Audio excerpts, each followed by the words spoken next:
My phone screen was glowing in the dark, 63 missed messages from my family, all saying some version of, "Please talk to us. Please pick up." 2 days after I came home from hip surgery, I found out my mom had packed her ski jacket and left town. When I called my sister, she said, "Don't guilt trip me. We're here to relax, not to serve you." That was the last normal conversation my family ever had with me. Because a couple of weeks later they lost the cabin they loved so much. And I finally stopped being their unpaid safety net. Have you ever been abandoned by your family at your most vulnerable moment, and then watched their perfect life collapse when you finally stopped saving them? Hey everyone, my name is Lily Morgan.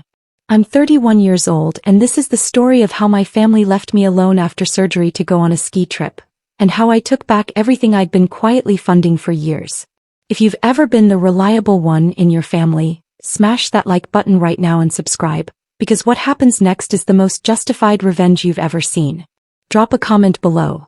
Have you ever been taken for granted by the people who should have had your back? Because I want you to know, you're allowed to stop carrying them. Now let me show you exactly how I did it. My phone screen was glowing in the dark, lighting up my bedroom like a small emergency. 63 missed messages from my family, all stacked on top of each other, all saying some version of, "Please talk to us. Please pick up." A few weeks earlier I would have answered in a heartbeat. Back then I still believed my mom when she said she would move in for a week to help me after my hip surgery. That she would cook, clean, and make sure I didn't fall trying to get to the bathroom on crutches. My name is Lily Morgan. I'm 31 and I live alone in a third-floor walk-up in Portland. I went into surgery thinking at least I wouldn't have to go through recovery alone. Instead, 2 days after I came home I found out my mom had packed her ski jacket and left town. When I called my sister, I could hear music and laughter in the background, the wind rushing past an open car window. She didn't even lower her voice when she said, "Don't guilt trip me. We're here to relax, not to serve you." I stared at my pill bottles on the top shelf, at the empty fridge, at my swollen leg, and something in me just snapped. So I smiled through my teeth and told her, "Thanks for showing me who you really are." She laughed like I was being dramatic and hung up. That was the last normal conversation my family ever had with me, because a couple of weeks later, I made a decision they never saw coming. And if you've ever been the reliable one in your family, you might want to hear exactly how I finally stopped saving them. The morning of my surgery felt almost calm, like everyone had finally agreed to take me seriously for once. I remember thinking maybe I had been too harsh when I told my sister, "Thanks for showing me who you really are." My mom drove me to the hospital, fussing over my bag, my paperwork, my phone charger, telling every nurse who walked by that she was staying with me and that she'd be moving into my apartment for at least a week after I was discharged. My dad, Robert, showed up with coffee, kissed my forehead, and said we'd all get through this together. My sister, her name is Amber, swept in late with her husband Connor, holding a to-go latte and her phone up for a quick selfie. Something like, visiting my brave little sis before hip surgery. And then she was gone before they even rolled me into the operating room. When I woke up groggy and dizzy and feeling like my hip had been replaced with a brick, my mom was sitting in the chair next to my bed, scrolling through her phone, telling me not to worry, that she had everything under control at home. She told me she'd already made a shared Google Calendar for my meds, my physical therapy exercises, and even my meals. And she kept repeating that she'd be staying in my place so I wouldn't have to do this alone. I clung to that promise when they discharged me the next day, when every bump in the road on the way back to my third-floor apartment made my teeth clench. My building doesn't have an elevator, so just getting up those stairs once with crutches and fresh stitches was a full workout. My mom helped me into bed, stocked the nightstand with water, snacks, and my phone, put a couple containers of soup in the fridge, and told me she was going home just to grab some clothes and check on the coffee shop she owns with a friend. She kissed my forehead and said she'd be back early the next morning. I believed her, because that's what you do with your mom even when you should know better. The first night at home was rough but manageable. I had pain meds. I had TV. I had the flimsy comfort of hearing her voice in my head saying she was coming back. The second day my hip felt like it was on fire. I needed my next dose of painkillers, but the bottle I had to switch to was on the top shelf in the kitchen, just out of reach if I stayed safe with my crutches. I called my mom and it went straight to voicemail. I texted her and saw the little delivered sign, but no typing bubble. I messaged the family group chat that she had made for my recovery, the one called Lily Recovery Squad, and it stayed completely silent. I tried to tell myself she was driving or busy with a customer, that she'd walk in any minute with groceries and a guilty smile. When the pain got worse, I tried to be independent and called in a food order on an app, thinking I could manage to shuffle to the door. The driver did what they always do in my building, left the bag in the hallway and took a picture. But by the time I'd gritted my teeth, braced my crutches and inched my way out of bed, my leg gave out halfway to the door and I had to crouch there sweating, trying not to cry. The food sat outside until it went cold. I made it back to the couch somehow, found an old granola bar and tried to laugh at myself for being so helpless. By the evening of that second day, my phone was still dry of any call from my mom. No message from my dad either. It was only when boredom and anxiety pushed me to open Instagram that the truth hit me like a fresh wave of pain. There on my screen was Amber in a brand new ski jacket, standing in front of a snowy slope with her arm around my mom, my dad and her husband Connor behind them, all of them grinning at the camera. The caption said something like, "Much needed family getaway to Mount Hood."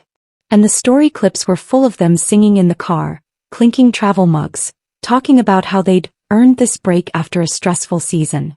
No one looked stressed. No one looked worried.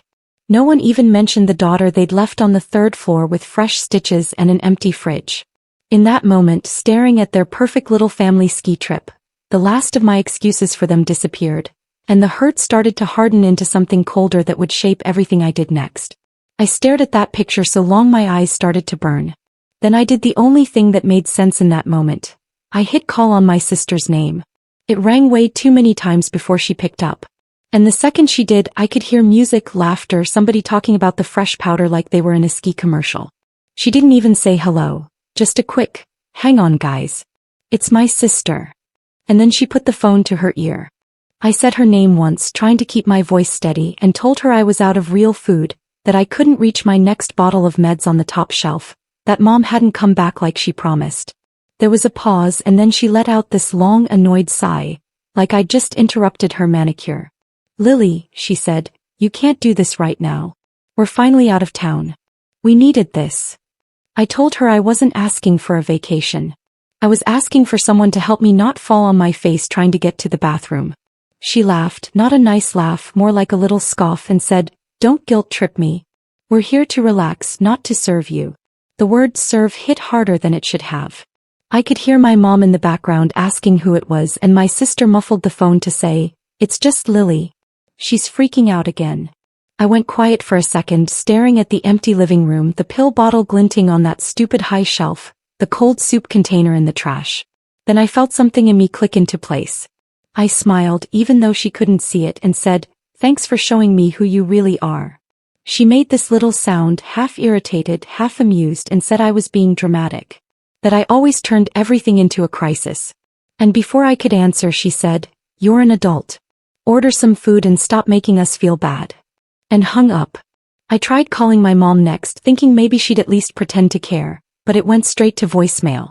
My dad did the same. The group chat called Lily Recovery Squad still sat there with my last message about needing help. And absolutely no replies, just our smiling profile pictures lined up at the top like some cruel joke. I ended up calling my Aunt Jennifer, the one person outside the four of us who usually played referee when things got tense. She answered on the second ring, cheerful, asking if I was excited to be done with surgery. When I told her I was already home and alone, that everyone had gone to Mount Hood without even telling me, she went quiet in a way that didn't feel comforting, just awkward. I sent her a picture of my leg in its brace and another of my mostly empty fridge. And after a minute she replied with a little heart and a message that said, "I'm sure they just needed a break, sweetie. Try to be understanding, okay? You're strong. You can handle this." That was it. No offer to come by. No, "Can I bring you anything?" Just a reminder to keep playing the strong one. Later that afternoon, when the pain was bad again and I tried to get up for the bathroom, my crutch slipped on a loose edge of the rug. I went down hard on my hands and knees, sending this sharp bolt of pain up through my hip that made my vision blur. For a good 30 seconds I just lay there on the floor, breathing like I'd run a marathon, realizing, if anything worse happened right then, nobody was coming. My phone was on the couch, buzzing every few minutes with new videos from Amber's story. Clips of my mom laughing in a ski lift, my dad holding up a paper cup of hot chocolate like a toast. When I finally crawled back, I saw he'd posted his own picture too. All of them in front of the lodge with the caption, Much needed family reset #blessed #winter getaway. I stared at the word family until it almost stopped looking like a real word. In that moment, something inside me shifted from hurt to clarity. If I kept pretending this was just a misunderstanding, I was going to drown. So I opened the Notes app on my phone and started writing everything down. The dates, the promises, the screenshots, the unanswered calls. I didn't know exactly what I was going to do with it yet, but I knew one thing for sure. I was done pretending that being the strong one meant letting them walk all over me.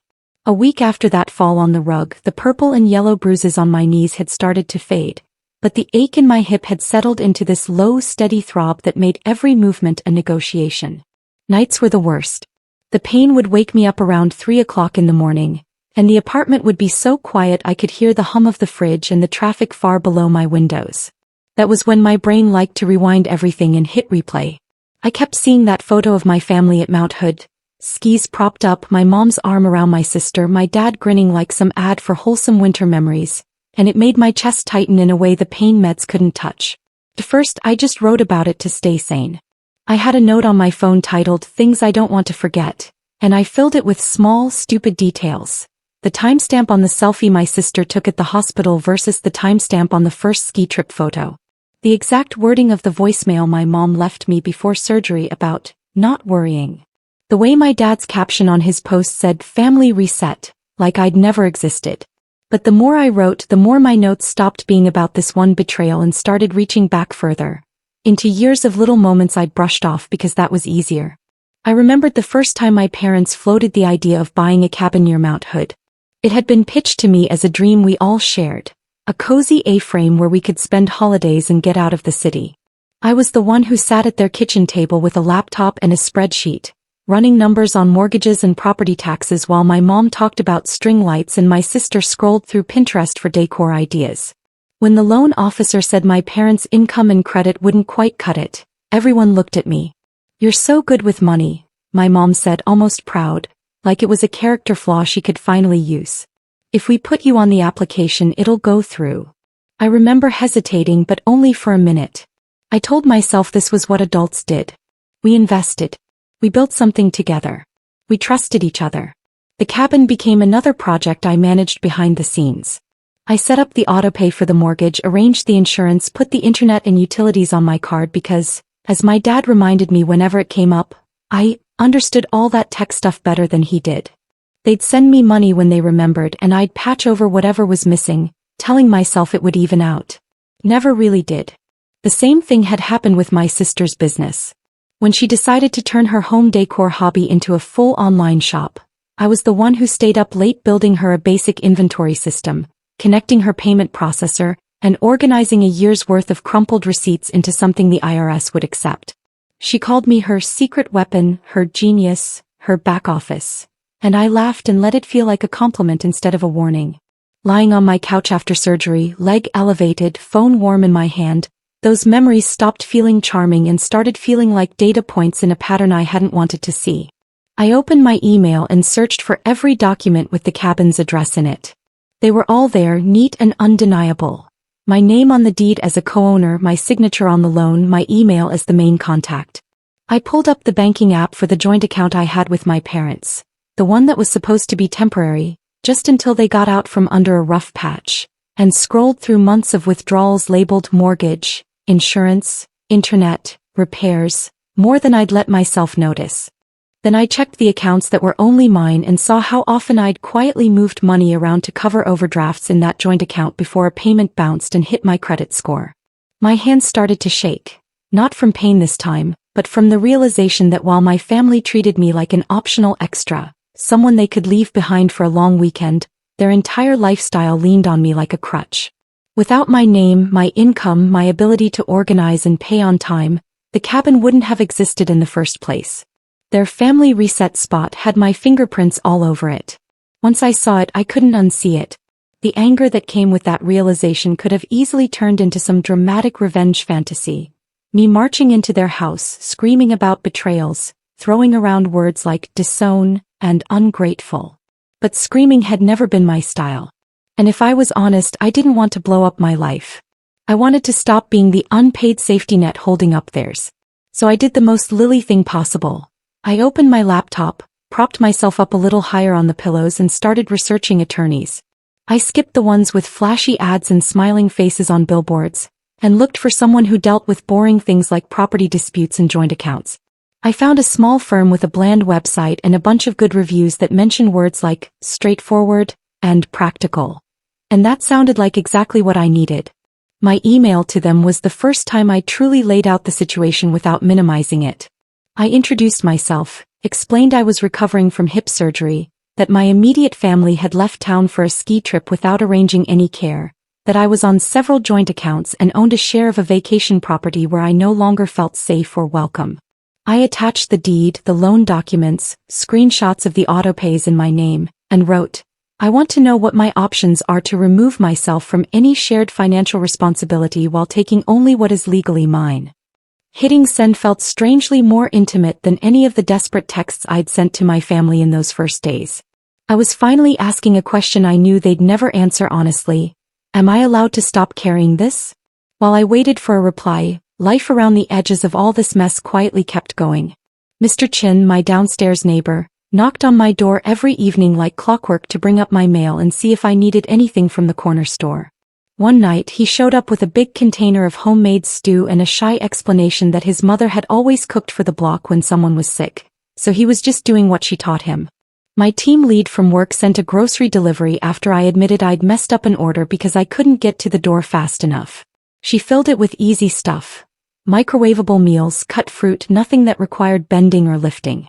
The group chat with my hiking and board game friends stayed active, full of memes and check-ins and stupid jokes about me leveling up in real life, with my new metal hip. And they kept reminding me that when I was up for it, they'd figure out stairs and rides and whatever else I needed. None of those people had any obligation to me. They didn't share my DNA. They didn't benefit from my credit score. That contrast made my family's silence feel even louder. A couple of days later, the attorney wrote back.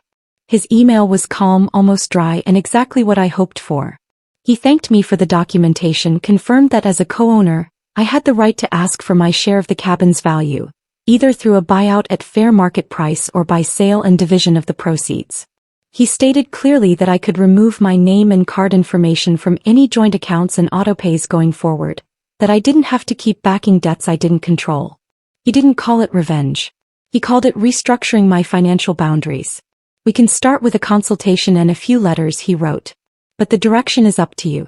You don't need anyone's permission to protect yourself. I read that last sentence 3 times, then a fourth, letting it sink in. My whole life it felt like my job was to protect everyone else, to make sure nothing collapsed on their watch. Sitting there with my laptop in my lap and my hip throbbing just enough to remind me of why I was doing this, I realized, maybe it was okay if something finally collapsed on theirs. I wasn't plotting to destroy them. I was simply stepping out from under a weight they'd pretended was ours, when it had really been mine all along. For the first time since the surgery, I felt something that wasn't pain or anger. It was a thin, steady line of resolve. They'd chosen a ski trip over me. I was about to choose myself over their comfort. And I had a feeling they wouldn't see it coming until it was already done. 2 weeks after I sent that first email, I was moving better on my crutches, and the fog from the painkillers had thinned just enough for me to sign my name without shaking. The attorney and I had a short video call where he walked me through everything in a calm, almost boring voice that made the whole thing feel less like revenge and more like accounting. And that actually suited me. First, we drafted letters to the bank where I shared an account with my parents, the one that had slowly turned into a catch-all for cabin expenses and emergencies. The letter said I'd be closing my connection to it, that I no longer consented to any automatic drafts using my name or credit, and that any debts going forward would belong to them alone. Then we prepared a notice to the company that handled the cabin's mortgage and another to the insurance provider, letting them know I intended to withdraw my name from the loans and policies, and asking for the formal process to either be bought out at fair market value or to trigger a sale if my co-owners couldn't or wouldn't cover my share. Seeing my family's financial life laid out in legal language made me realize just how deeply I'd been woven into it. It was like someone had finally turned on the lights in a room I'd been walking through in the dark for years. At the attorney's suggestion, I also went into every autopay portal I could remember setting up. Cabin internet, cabin utilities, even a couple of bills tied to my parents' house that I'd added my card to just for a month years ago. I removed my card information, canceled payments going forward, and printed confirmation pages, sending copies to the attorney in case anyone tried to say they didn't know. Each click felt oddly similar to paying those bills in the first place, except this time instead of draining my account I was reclaiming it. They came back from Mount Hood about halfway through this process. I knew because my mother, Karen, finally called me, not to ask how I was, but to ask why the electric company had sent them a warning about a missed payment. I answered on the second ring and listened as she launched straight into "I thought you were handling that." It bounced.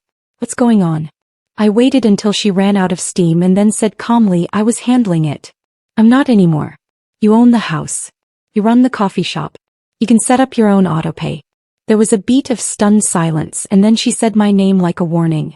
"Lily, you're being unreasonable. We're family." I told her family doesn't leave someone fresh out of surgery alone and drive to the mountains. If you can do that, you can figure out how to log into a utility account. She started to say she'd needed a break, that things had been hard at the shop, that Amber had already booked the Airbnb. And the more she talked, the more obvious it became that she was still centering herself in a story where I was a side character making things inconvenient. I ended the call before she could build up to a full guilt trip and texted her the customer service number for the electric company. The next day my dad showed up at my apartment unannounced. I heard his knock and for a second my body reacted the way it always had when he came by. A little rush of hope that maybe he was here to fix something. I opened the door slowly, leaning on my crutch, and he stepped inside like he owned the place, looking around at the stack of legal paperwork on my coffee table and the crumpled delivery bags in the trash. He didn't ask how my hip was.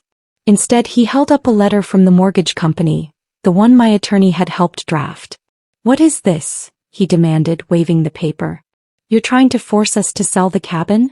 I told him the same thing I'd told the lawyer, that he and Mom and Amber could buy out my share at fair market value if they wanted to keep it, or we could agree to sell and split the proceeds.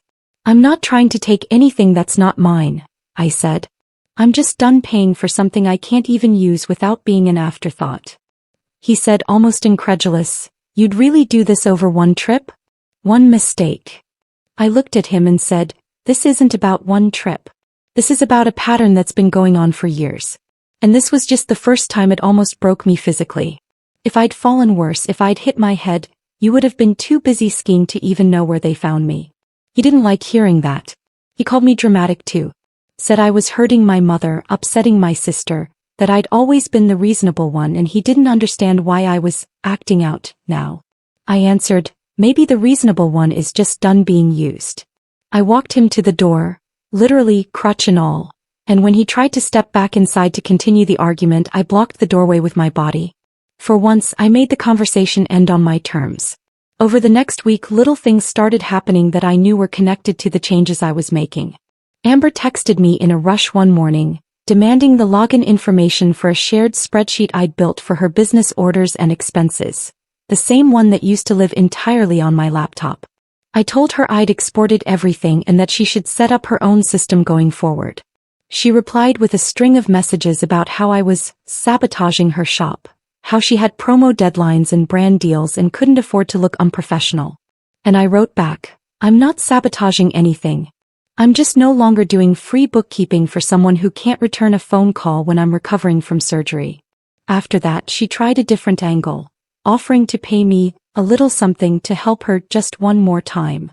I said no. Each refusal felt like a small rebellion against the version of me they counted on. The one who never said no, the one who always stepped in before consequences could catch up with them. Bills that used to quietly disappear because I covered them started arriving in their mailbox with big red notices. Late fees hit accounts I was no longer connected to. My attorney emailed to say the process for dealing with the cabin had officially started, that the mortgage company needed a decision. For the first time in a long time, the pressure wasn't sitting squarely on my shoulders. It was on theirs, where it honestly should have been all along. And underneath the anxiety and the unfamiliar silence from my family, there was a strange, steady feeling growing in my chest. It wasn't revenge in the movie sense. No dramatic reveal, no gasps. It was more like finally stepping out from under a load you didn't realize you'd been carrying your entire adult life, and knowing, if someone else dropped it now, it wouldn't crush you anymore. A few weeks after my dad stood in my doorway waving that mortgage letter around, the fallout finally caught up with them. And that was when the 63 notifications started piling up on my phone like a digital avalanche. It happened on a Tuesday morning while I was sitting on my couch after physical therapy, scrolling through an exercise app and feeling proud I could lift my leg a few inches without wanting to scream. My phone buzzed once, then again until it wouldn't stop. Missed calls from Mom. From Dad. From Amber. Voicemail alerts. Texts pouring into the family group chat that had been dead silent when I needed a glass of water. They all had the same desperate rhythm. Lily, pick up. We need to talk. This has gone too far.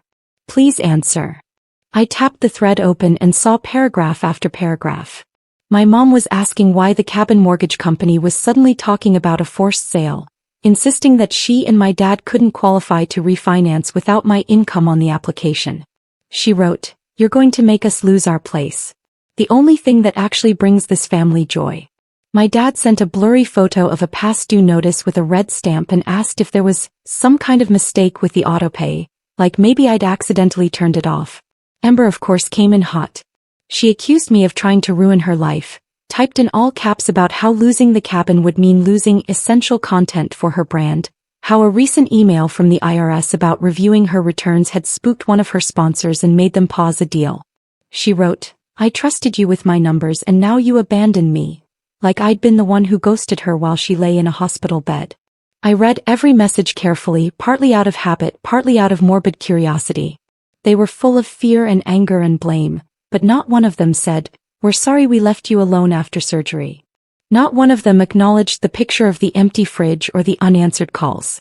It was like we were living in two different stories, and they'd decided the only one that mattered was the one where I suddenly turned into the villain. While they were firing off text grenades, the more official consequences were rolling in on their side. My attorney forwarded me updates from the mortgage company. My parents and Amber had been given options: buy out my share or agree to sell. Their late payments and their weaker credit without my score propping everything up made the first option almost impossible. They stalled. They argued. They tried to negotiate. But numbers don't care about feelings. In the end, the only realistic path was putting the cabin on the market. The thought of that place actually selling, of the A-frame in the snow with its string lights and cute mugs disappearing from their feed, made a part of me sad because I'd once been excited about it too. Mostly though it felt fair. If they wanted to treat the cabin like a symbol of their perfect family life, then they could let that symbol go the same way they let me go, by turning their backs when it mattered. By the time spring settled over Portland and the rain finally eased into softer showers, I could walk down the sidewalk without a limp. Just a faint ache in my hip when I moved too fast. The cabin had a pending offer. My attorney had confirmed my share would be wired into my own account, and my parents were still treating it like a funeral. In the family group chat, my mom dropped long messages about memories by the fireplace, and how sad she was to lose our special place.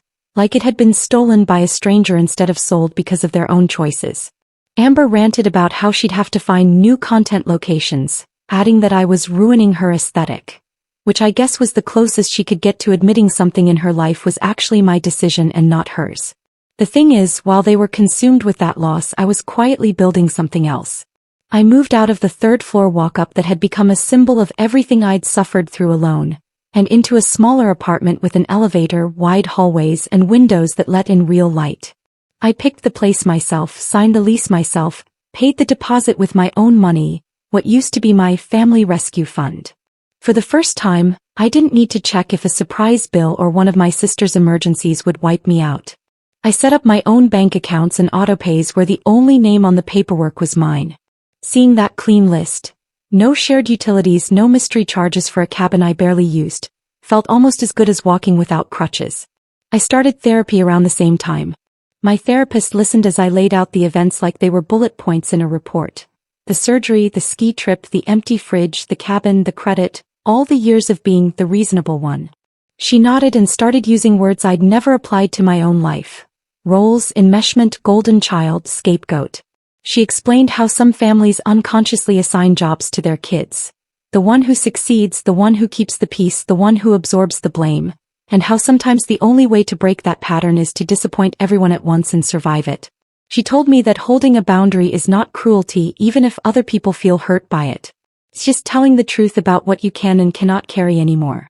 That idea stayed with me long after our sessions ended each week. My parents and Amber still texted now and then. My mom's messages softened from rage to guilt-tinged nostalgia. Remember when we used to bake cookies at the cabin? Your dad misses you. Your sister is under so much pressure. My dad sent shorter notes, more practical. Hope your hip is doing better. The truck is fixed. Things are stressful. Amber mostly stayed silent or sent the occasional passive-aggressive update about how busy she was reorganizing her business.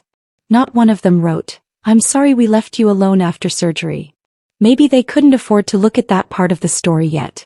I answered when I felt like it and let the rest sit. I stopped explaining myself. I put my energy into the people who had shown up when I had nothing to offer but bad hospital jokes and a need for rides.